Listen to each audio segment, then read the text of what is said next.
My dry date is the 10th of August 1984. My group is the Markham Village Group in Markham, Ontario, Canada.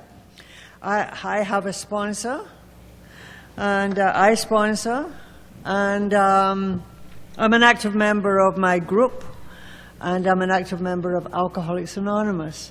And I'm absolutely delighted to be here. Thank you so much, Lowell.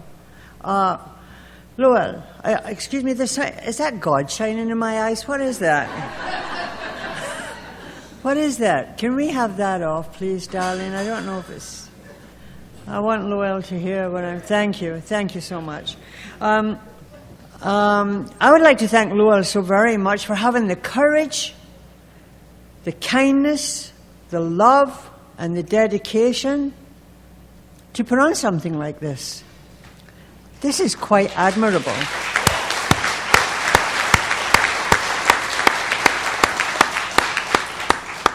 And also, have you, Charlie? I have never known a conference so well organized as regards sending out all these memos and the beautiful boat trip we did yesterday and the food we had and the meeting we had. Thank you. It's just been an absolute treat. I'm delighted to be here. And I would like to thank Sylvia so much for coming to the airport and picking me up.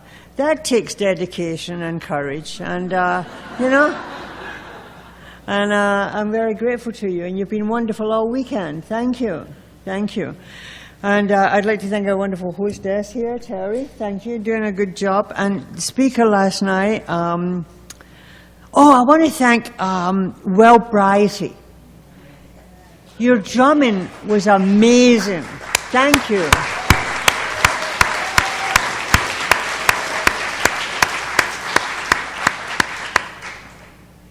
I was 12-stepped by a Native Indian in Canada. That's who brought me the AA program. I love you. Thank you. And I'd like to thank Rona for her beautiful pipe playing. Thank you so much, Rona, and for your talk. And Charlie, I'd like to thank you and Danny. And I'm just full of gratitude this morning. And my sponsees don't get a chance to see me much like this, so I'll try and keep it up. So I was born in Glasgow, Scotland. My parents, I come from Irish and Scottish and a little bit of English. It's kind of like having St. Patrick, Braveheart, and the Queen all rolled into one. And, I don't know when I've had my first conscious thought, but I know that from when I could think, I just never ever felt at ease and comfort in my skin. I was born in 1943. They had been dropping bombs on the Clyde, just up the road from me where I lived in Scotland. We were all the big shipbuilders, so they wanted to destroy the shipbuilding. So I was born during the Second World War, and I think that's why I was born on high alert. I wanted to go back into mommy, and that's how I was most of my life until I found a drink. You've heard it all before. I felt different. I felt less than. I felt as if I was just having some kind of experience on this earth here that none of you were having. I just didn't feel like you. My feelings of difference were overwhelming. And because of these feelings of difference, I had a complete and utter concentration on self. I had an unbearable, unsheddable burden of self-consciousness from a very early age. A self-consciousness, so everywhere I went, I thought you were looking at me and judging me. I kept being, I would isolate and be alone and create my own little world. And then I would have to go out of that house and be outmaneuvered by reality one more time. And that was the story of my drinking as well. I was continually being outmaneuvered by reality. I was sent to a convent to be educated by the nuns. I had a high IQ. Lots of alcoholics have high IQs. Al-Anon does not give us any credit for it, but You know, we're above average intelligence. It just is. And I was sent to be educated by the nuns. Now, I did not like the nuns, and the nuns did not like me. But the nuns were just trying to teach me that character is something you do when nobody's looking. They were trying to teach me essentially the principles of Alcoholics Anonymous. But you see, I was a very rude child. I was very obnoxious. I did not take instruction. I did not take directions. And I was basically unteachable because I thought that my mind could assimilate into it anything I wanted to know. There was a terrible arrogance about me. So I did not do well in the convent. And at 15, a nun hit me with a ruler. And I figured if she could give it, she could take it. It's only in AA you laugh at that. They do not laugh at that outside. And I got thrown out of the convent. I got thrown out of school at 15. And then I'm a Roman Catholic. Brought into Catholicism. I never had any ability to believe in God. Bill Wilson talks about it in our big book, a seeming inability to accept much on faith. I did not have the faith of my forefathers. 2 of my mother's brothers were killed in the Second World War. One buried in Greece and one buried in Belgium. Another 2 of my mother's brothers were in Japanese internment camps. Those 2 came and told me that what their captors were trying to do was to destroy them from the inside, was to destroy their sense of meaning and purpose. I did that of my own volition. I did that with a little drop of alcohol. You see, my uncle's spirit could not be broken. The people in my country, in the UK, when we were being outmaneuvered and outmanned before the US came into the war, we could not be broken. I come from strong people, but I was broken by my own hand, and I will never understand it to this moment in time. But I have a little understanding of why alcohol was so attractive to me, and I will tell you about that in a moment. So I'm not doing well in school. At 13, I started having panic attacks. I've been kicked out of school. My old grandfather dies, who's the most favorite people in my world, and I become obsessed with death. I'm also extremely nervous. I don't like people. If you don't like me, I will slap you. If you look wrongly at me, I will take umbrage at that. But I don't like you, but I want you to love me. I was a liar, a cheat, and a thief. All of this by the age of 15. So you see, what I'm trying to tell you is, I always knew there was something seriously wrong with me because people were always saying to me, there's something seriously wrong with you.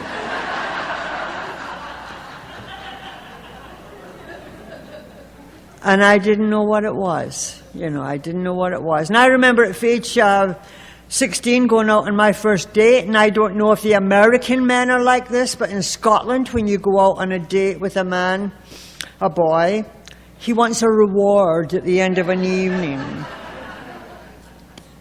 And I remember my first date, because I thought, if I do what you do, I'm going to feel like you. Because you looked okay to me. You looked as if you were just fine. I wanted what you had. You had ease and comfort, although you wouldn't have used that. I was just so caught up in myself and so afraid of everything. And because I was so afraid, I had become aggressive. I'd become violent because I was so afraid. And I wanted to be like you, so I thought, if I date like my friends, maybe I'll be nice.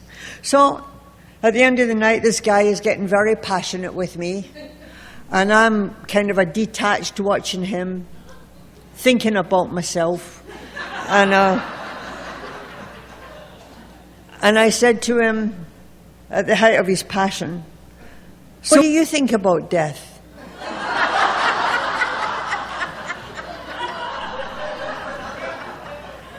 He said, I think you should go home now. You see, I was seeking understanding. I was seeking somebody who would speak to my soul.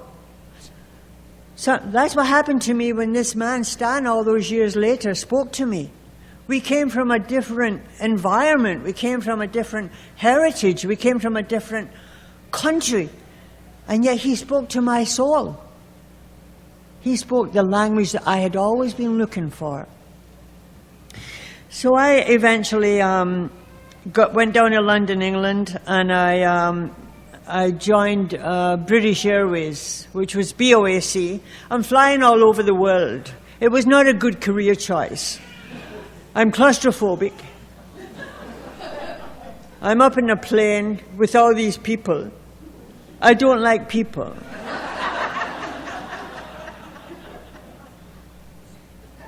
I'm obsessed with death. And I'm having panic attacks. It did not make my passengers comfortable.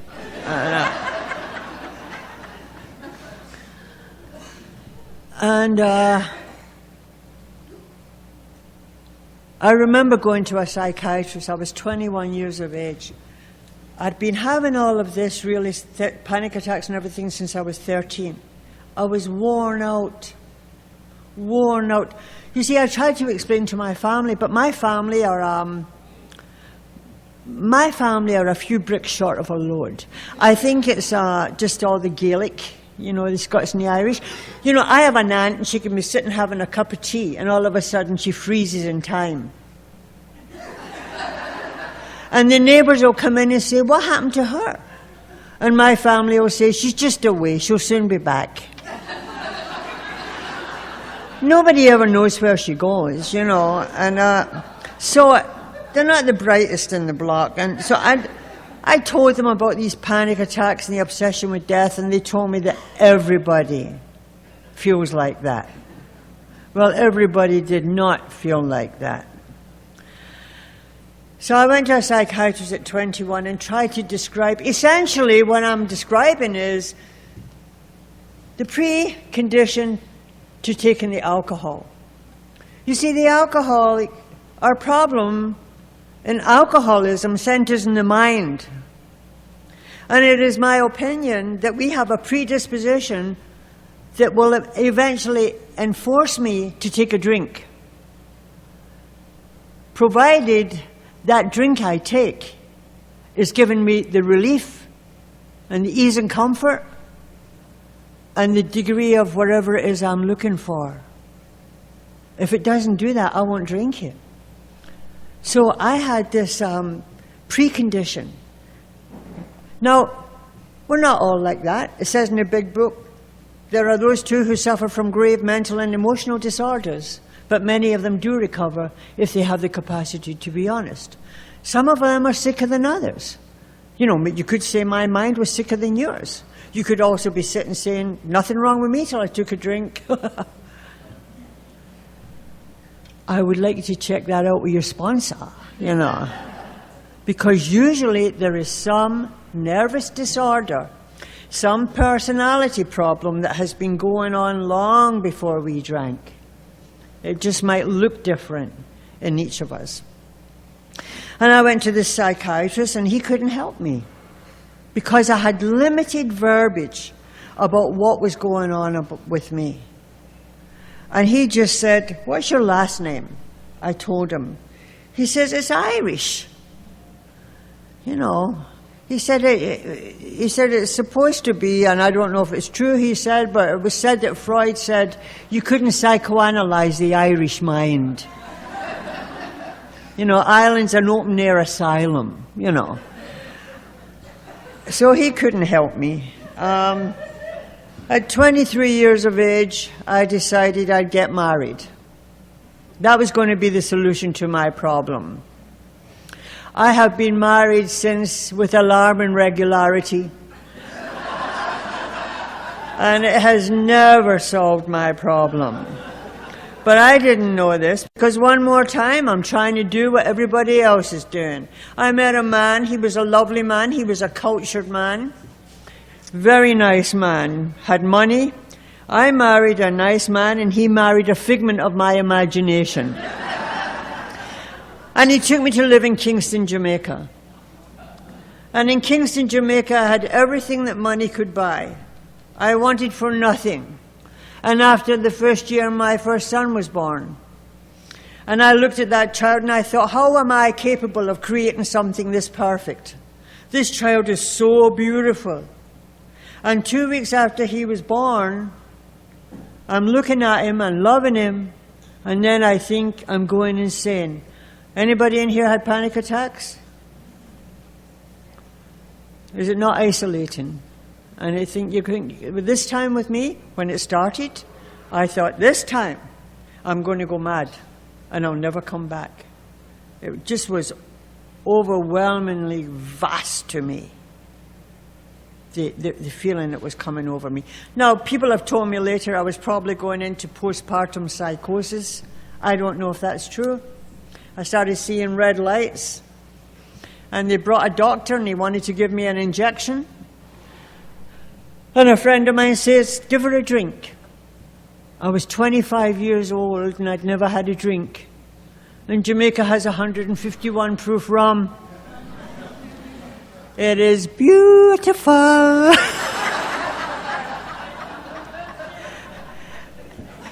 I guess you've all had 151 proof rum.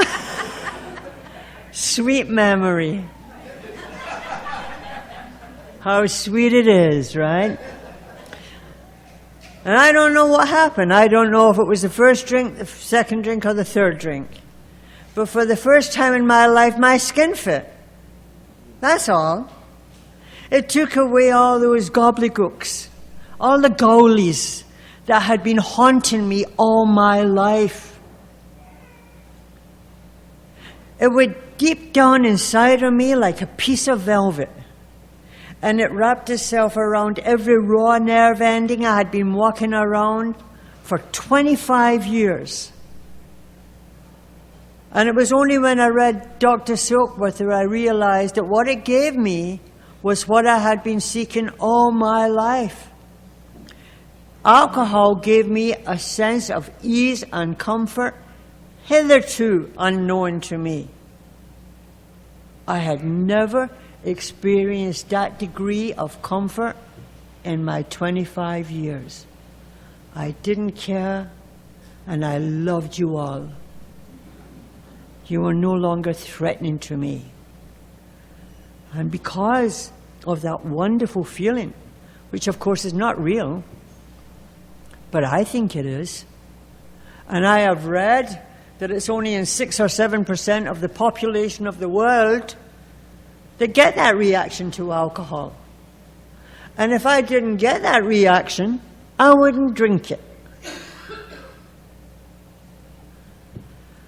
And I started drinking on a daily basis. And after 4 years, my second son was born, and I had lost the power of choice in drink after 4 years. So I drank every day I carried my child. I didn't mean to do it. I didn't know I shouldn't do it. I wouldn't have known how to do it. Because I thought, this is what is saving my sanity. This. Nobody else in the world has ever been able to help me but this. And I love this. And I need this. I need this to do all the things that you seem to think is so easy, and it's called acting humanely. Being a part of the human race. This is the only thing that can make me feel a part of the human race. And I can't operate it without it. And I can't go through a pregnancy without it. And I don't know why my son didn't have fetal alcohol syndrome, but he didn't. And I can't say it's because of the grace of God, because God's not going to say to me, your child will have fetal alcohol syndrome, and yours won't. Yours will, yours won't. I don't know why, but he was absolutely fine. And then the cucumber became a pickle. And my husband developed, all of my husbands have had nervous conditions.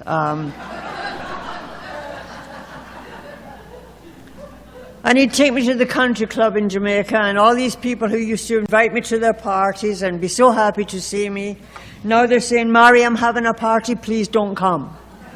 And I would go anyway because I'm sensitive. And And I caused a lot of problems in Jamaica. And my husband would run me home from the country club and lecture me. And I'd say to him, if you drop asleep tonight, I'll kill you. And he'd be, you know. And one night he did drop asleep, and I hit him over the head with a piece of mahogany. And he had no sense of humor about that. None. And his parents came and spoke to me, and they said, we don't know what's wrong with you. You used to be such a nice girl. Nobody knew how much I drank. They said, we've called your mother. Well, they did call my mother and said, there's something seriously wrong with your daughter. My mother said there was always something wrong with her. So they didn't get any help there. And I barely get away without telling this story. Somebody wanted me to tell it again. Two people. I used to live across the road from Bob Marley. Bob was given a big old great house by his record producer. And it was just 3 doors down from the Prime Minister's house. And I lived across the road from Bob. I lived on Hope Road in Kingston, Jamaica. And Bob didn't like me. Bob didn't like me because I'm an alcoholic. And alcohol is against the Rastafarian religion. But they smoke a lot of pot. And I didn't like Bob because I thought he was a pothead. And his ganja smoking brought down the neighborhood. You could smell it wafting over, you know. And one day he's in the garage in Kingston having he had a BMW and I had a BMW. And he's having his BMW filled up and I'm having my BMW filled up. And I'm standing there kind of swaying in the breeze with my Dunhill cigarette lighter, thinking about myself. And Bob drives up and he shouts at me. Now, Bob was a great humanitarian. He really cared about people. He cared about the poor people. And he shouted at me and he said, you're a hedonist and a narcissist, and you don't care about anybody but yourself. He said, you think you're so smart? I said, I am known to have some intellect. He said, if you think you're so smart, what does BMW stand for? I said, Bavarian Motor Works. He says, no, man, it means Bob Marley and the Wailers.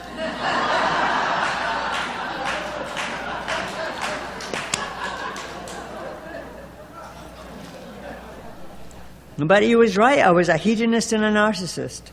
Alcohol is my only thing. I truly believe only alcohol could do it for me. Only alcohol. Some of my friends in Jamaica used to say to me, Mary, come try a little Sensimilla, man. Look how the liquor's making your eyes red. And I used to say, I don't want nothing that's going to screw up my brain. I'll stick to liquor. Thank you. Right? And I'd watch them and they'd roll a big spliff and it was so big you couldn't even see the face. And they'd say, I just want to mellow out, man. Have a little vision. And they'd lie down and meditate. That's not me. When I drink, I want action. When I drink, I want justice. When I drink, I want love. I will eventually end up lying down whether I want to or not. Alcohol is my thing. That's all it takes, and that's all I need, and nothing in the world I know intuitively could ever do for me what alcohol does for me. Alcohol is my savior. Alcohol is my solution. Alcohol is the thing that gives me something that I would die if I hadn't got it. Alcohol is the thing that stops me from going insane, and I love it. And now it stopped working. And now I'm back to where I was before I drank. Plus, I can't stop drinking because I don't know I have the phenomena of craving. And people say to me, because of my obnoxious behavior when I'm drinking, why don't you just have one? And they don't realize that I have one and I can't stop. And I am in a hell of a place because this thing that has saved me is not working anymore. And I think the more I will pour in, then eventually I might get back to there. Right, Charlie? One day I'll get back to there. And I'm not getting there. My husband and I divorced, and I took my 2 sons and left the island. And they were 9 and 4. I love my children with every fiber of my being, but I am an alcoholic mother. I never physically abused my children, but I am an alcoholic mother. And I took my children halfway around the world with me. And a man said, let's get married, I'll take you to Canada. I love getting married. You know, I love the excitement. I love looking in you both over your eyes. When you're first in that, you know that first flush, when you first fall in love? In lust. You know, and your legs are shaking, you can't wait to see him, and it's love, love, love. Hi, I love you. Let's get married. What's your name? You know?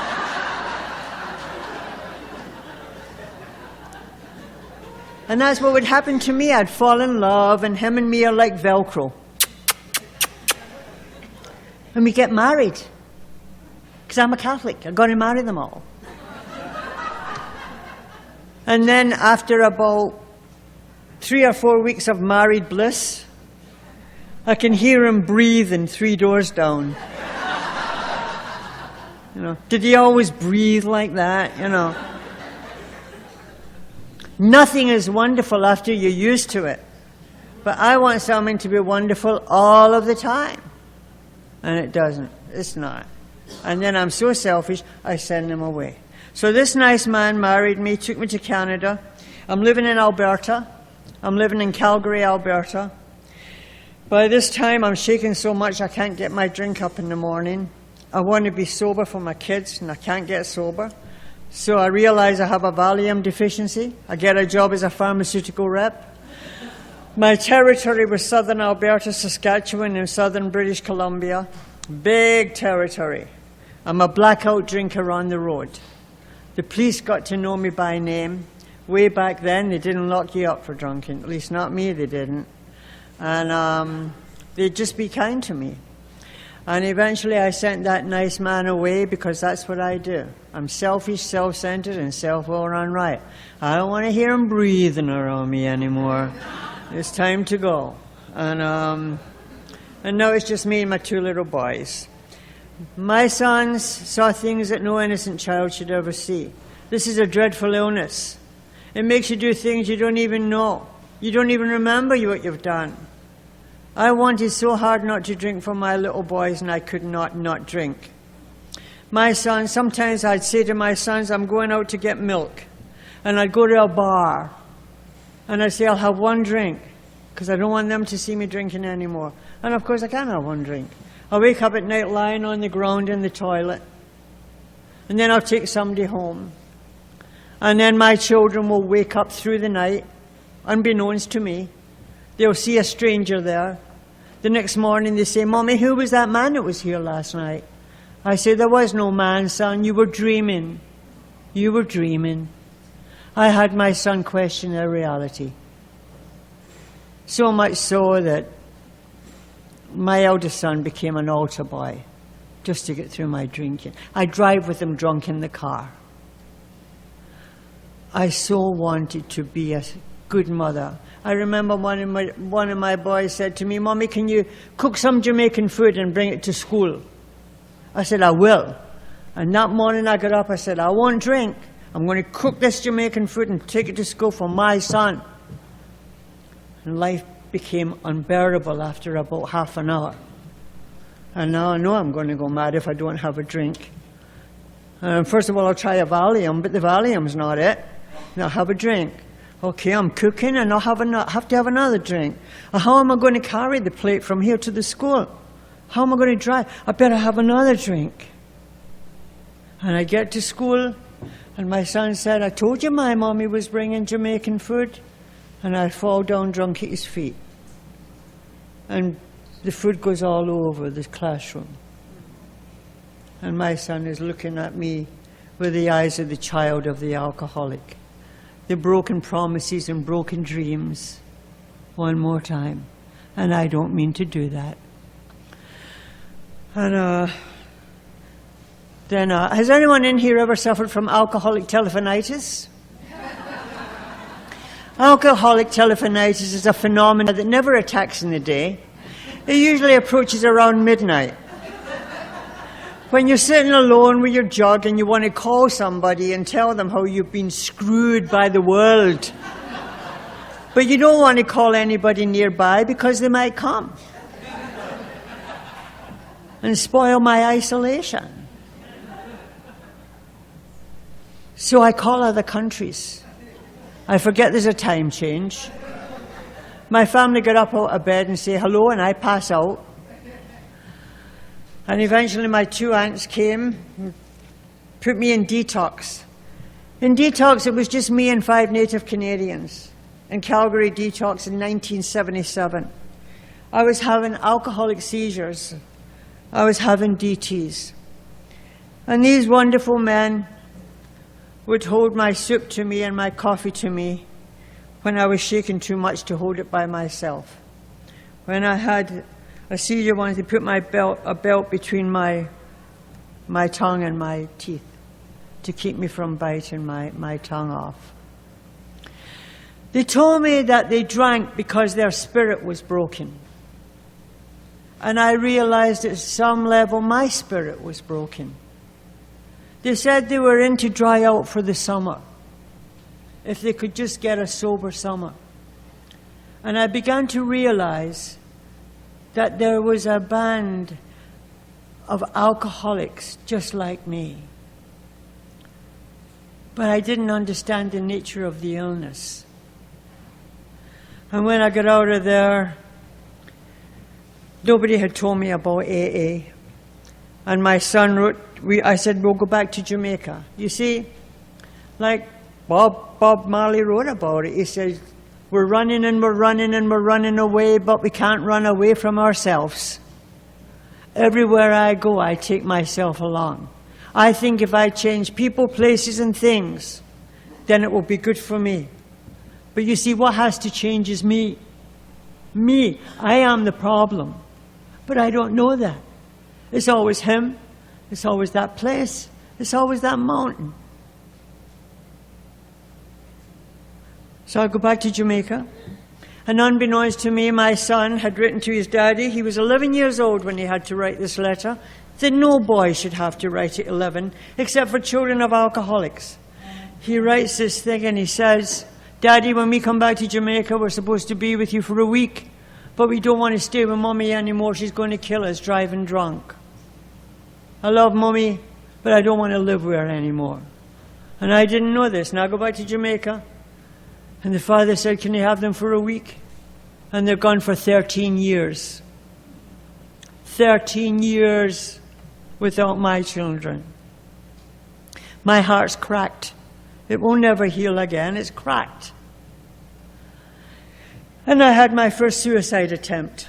And I had 2 bottles of Valium and 2 bottles of 151 proof rum. Because he told me if I try and take them, he'll kill me. And I knew he would. I had this, I don't know how much of the Valium I had. I don't know how much. I remember pouring it into me and drinking and pouring it into me until I began to feel myself slowly die. I wanted to die. We alcoholics, we really want to die. You know, we laugh about it. I want to die, but I don't want to hurt myself. You know why that is? We just want to drink ourselves into a permanent oblivion. Permanent sleep. That's what I wanted. And somebody, you know, I love it when they say to me, Mary, I know if I drink again, I'll be dead. I say, you wish. Some of us live forever drinking. You know, we don't die easy. And somebody phoned me, they pumped out my stomach. And the psychiatrist came the next day and told me something that was very intelligent, intellectually correct, and definitely relevant to my condition. He said, you mustn't do that anymore. I got out of there, and the father told me if I didn't leave the island, he'd kill me. And he gave me the 2-year back child support he hadn't sent when I was in Canada. I wasn't allowed to see my children. I was dying. I was dying inside of grief and agony and hopelessness and helplessness. I had nobody. I had no family anywhere. My family were in Scotland. I knew nobody in Miami. So I went to Miami to drink myself to death. and I got an apartment, and I'd drink and pass out, and they'd come and steal my furniture. I'd leave the door open. They'd come and steal my jewellery. They'd come and steal my clothes, and they stole me. They would take me, use me, and throw me away like an old piece of cloth. And I ended up getting thrown out that apartment building and living at the bottom of the street in Lincoln Road and Miami Beach. And that's where alcohol took me. And my life down there was like going through a sewer in a glass-bottom boat. There's no other way to describe it to you. And I don't know how I survived, but I did. And eventually I panhandled off an old English woman who used to live in Jamaica, and now she lived in Fort Lauderdale. And she contacted my family. My father had retired from sea. He'd been in the army, he'd only gone into sea. And one night when I'm living on the street, my father said to my mother, "I don't know where my lassie is. I don't know where my grandchildren are." Because nobody knew where I was, and nobody knew where the grandchildren were. He said, "I'm going for a walk." And he dropped dead in the street at the same time I was living on the street. He died of a massive heart attack with worry for me on his mind. What kind of legacy is that? How could I live with that for the rest of my life if I didn't have the 12 steps? I couldn't. I couldn't live in the consciousness of that thought. I have these two old aunties, and they came and they wept when they saw me. They found me, they wept, cleaned me up, and I went to Canada. And this time I went to Edmonton, Alberta. I met a man I'd known for many years. He knew my family. He said, "I'll look after you." He felt sorry for me. And he married me because I wasn't conscious of it. And the first time I tried to kill him, he took me to a psychiatrist. The second time I tried to kill him, they put me in the mental institution. I am not a fun girl when I drink. For some reason, I want to kill men.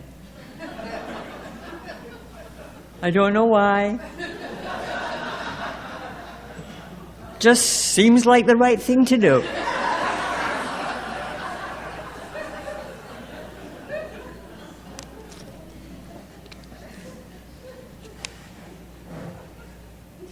I was 4 years in and out the mental institution in Alberta.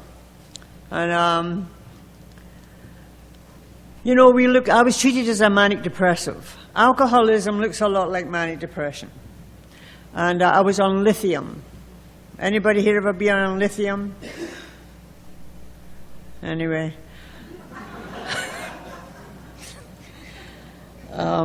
Well, you know what? I was on all the yum-yums. I love the yum-yums. The lithium, the librium, the valium, the yum-yum.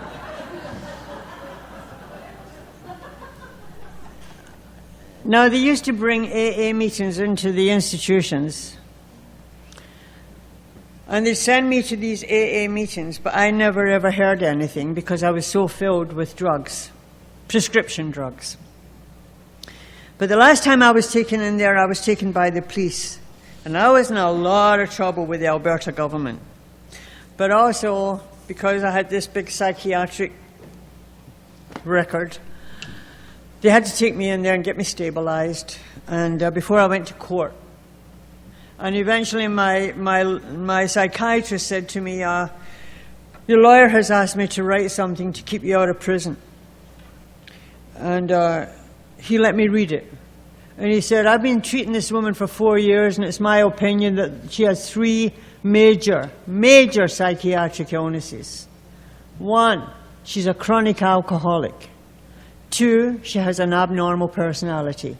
And 3, she's a depressive." And underneath he put, "She is also, like many alcoholics, uncommonly affected by what other people think about her." Right? And the judge called me a tragic social circumstance. And I was a tragic social circumstance till I came to you. One night I was drinking myself sober. I picked up the phone and I phoned AA. And Stan, who was a Métis, I don't know if you know what a Métis is.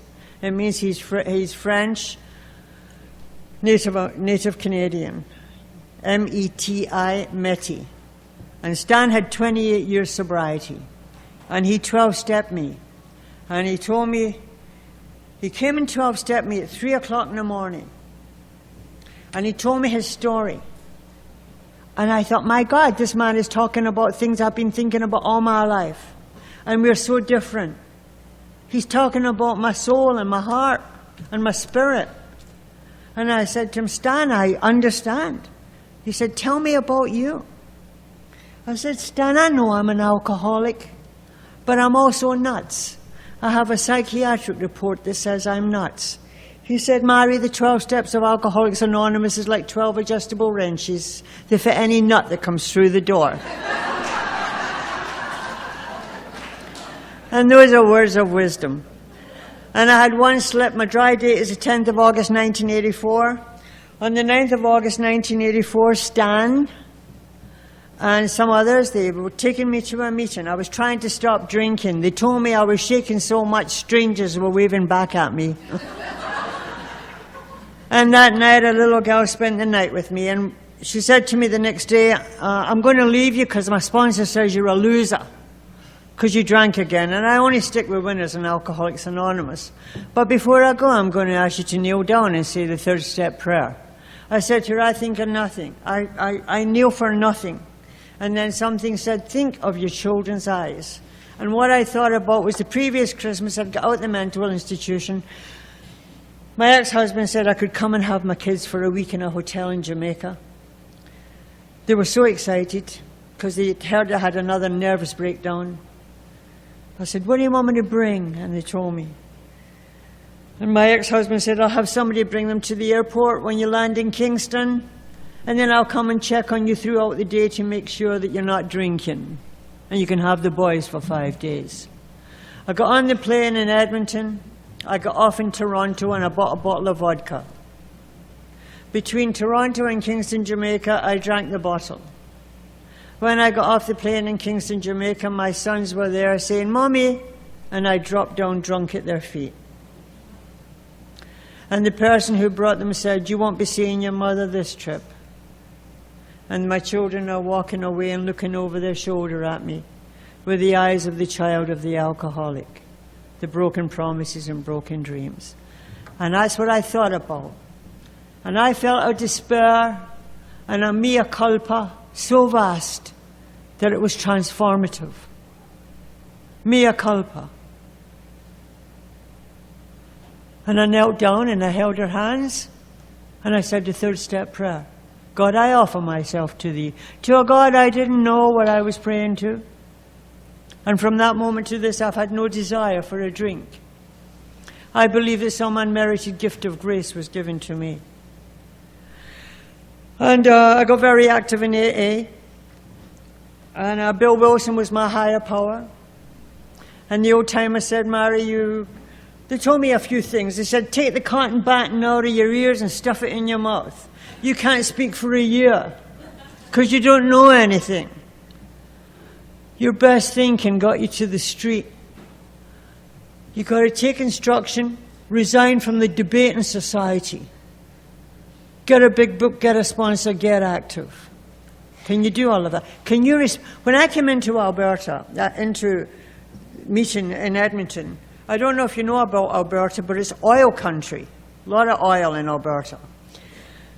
So my language was so bad, they used to call me Alberta Crude. And they said to me, you cannot swear in the rooms. You've got to respect the rooms. Treat it like a holy place. Can you do that? And I said I could. And they said, don't argue with us because you don't know anything. This will save your life. I did everything I was told to do. I got a sponsor. I got active. I got the big book. And I did a fourth and fifth when I was 6 weeks sober because I hated myself. I couldn't stand myself. I did a fourth and fifth at 6 weeks. I've done many since then. And I'll share this with you. I was looking for God. And I couldn't go back to my old God, but I knew something magnificent had happened to me, but I didn't know what it was. And some of the old timers said, go around and listen at the meeting and see if you hear somebody talk about God that's understandable to you. And I heard this old woman, she was from the Northwest Territories. And she was the most spiritual woman I'd ever heard. And she was saying things like, as a drunken woman, I never went to bed with an ugly man, but I sure woke up with a few. She said, but I don't do it anymore because I am a lady in Alcoholics Anonymous. And I went up to her afterwards, I said, Helen, who is this God you have? I'm looking for a God. She said, Mary, my God's called Harold. I said, Harold? She said, yep. You know that prayer, Our Father who art in heaven, hallowed be thy name. She was pulling my leg. Today what has become true for me is what it promised in the big book, that the consciousness of the presence of God will be the greatest fact of your life today.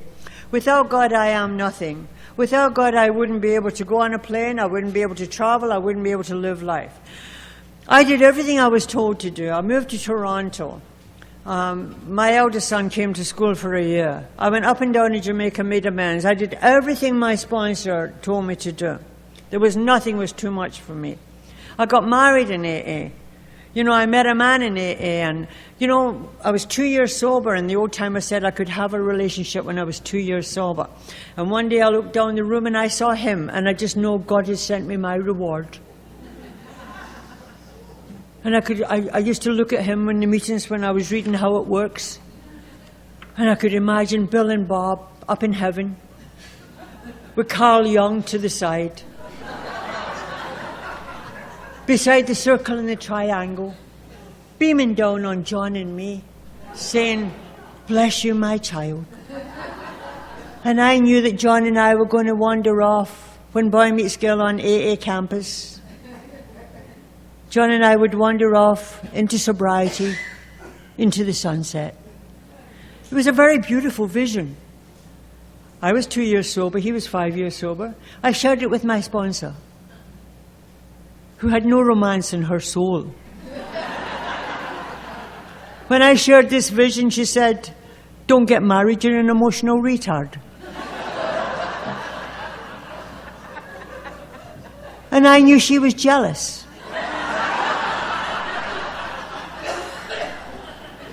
So John and I eloped. And here's what happens in the close proximity of marriage when you haven't had the necessary personality change. Our recovery from alcoholism depends on a change of personality sufficient enough to bring about the situation where we do not have to drink to stand reality. I have to have a complete and utter personality change. I get that through the 12 steps. John and me didn't have enough personality change to have a good relationship. So in the end, after a couple of years, I tried to kill him with a knife. It didn't work. I was sober. But I did not pierce skin. I almost did, but I didn't. And we separated, but I got a choice a few years later. He had a massive stroke. And we signed a legal separation agreement, and I found him in his apartment. And he never could speak again. He couldn't understand the spoken word. But I took him home and I looked after him for 5 years. And it was the most spiritual form of loving I've ever known. And he died in 2001.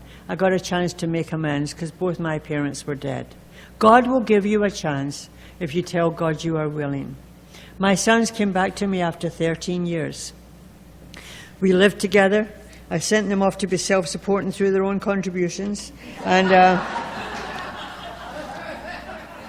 I'll finish by telling you how beautiful. My eldest son got married on Vancouver Island.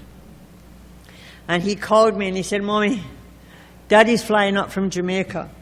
Will you come and walk me down the aisle with Daddy? And I said, well, I'd made amends to their father, but I didn't like him, but... My sponsor said, you will do that for your son? I said, of course I will. She said, but you'll act well. It was kind of, and we'll have a spy watching you to see that you act well. And I went out there, and my ex-husband is there with his other wife from Jamaica, and there's grown-up children. They've got 2 daughters. And I'm in my best AA mood, you know, in AA, Madonna. And he said, my God, we thought a leopard couldn't change its spots. That AA has worked miracles for you. And I'm saying, thank you. You look lovely too. You look very well. Your children love you. God bless you. Inside, I'm thinking, 20 years ago, I hired 2 gunmen to shoot you. Bless you, my child, you know.